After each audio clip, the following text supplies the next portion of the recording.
for the first time, Israel's Prime Minister Benjamin Netanyahu is revealing his day after the war plan for Gaza. It's a one-page document that is right now before Netanyahu's security cabinet, and it's now public after being released overnight. The plan calls for Israel to control security in the Gaza Strip, with the Israeli military having the freedom to take new action at any time. It also moves ahead with what the Israeli military is calling a buffer zone on the Gaza side of the border. To create that buffer zone, Israeli ground forces have been demolishing buildings in a 300-meter-wide swath. That's something the U.S. opposes. Netanyahu's plan also calls for the destruction of Hamas and the installation of what it calls local Palestinian officials to manage affairs in Gaza. Now, there's another development overnight that we're tracking, a new round of ceasefire talks going on. Sarah Coates is live from Tel Aviv, and she has the very latest on that part of the story. Sarah.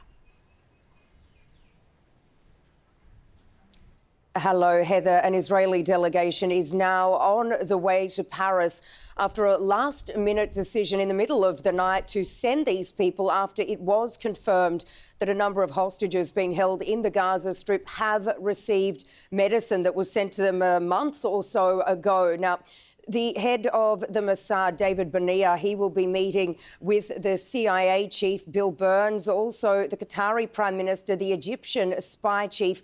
And they'll be holding these extremely sensitive talks around a week after the Prime Minister, Benjamin Netanyahu, pulled out of negotiations, citing Hamas's demands as delusional. We can reveal that the Hamas delegation that was actually in Cairo for the last few days for negotiations there, they have now left the capital. As the US Mideast envoy Brett McGurk, he is here in Israel. He held very high-level talks last night with Netanyahu and also the Defence Minister Yoav Gallant. They are being described as very constructive. We also heard from the US Secretary of State Antony Blinken. He was speaking at the G20. Here's what he had to say. Conflict in Gaza between Israel and Hamas. We're focused intensely on trying to get an agreement that results in the release of the remaining hostages and that produces an extended humanitarian ceasefire. And Heather, according to an anonymous source very close to these talks, there are indications that Israel and Hamas are willing to agree to an interim deal which could see 35 sick and elderly hostages released in exchange for an unknown number of Palestinian prisoners. Sarah, the Israeli military has also carried out, it says, a strike into the West Bank. What do we know about that?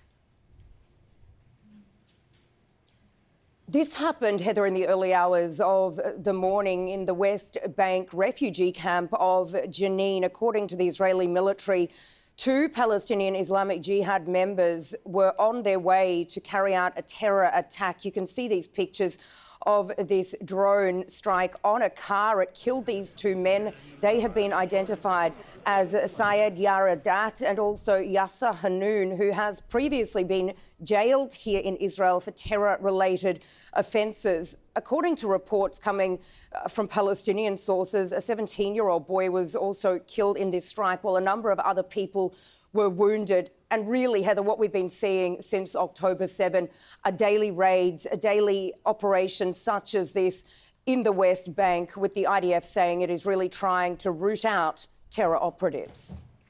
Sarah Coates, live in Tel Aviv. Thank you very much for the coverage, Sarah.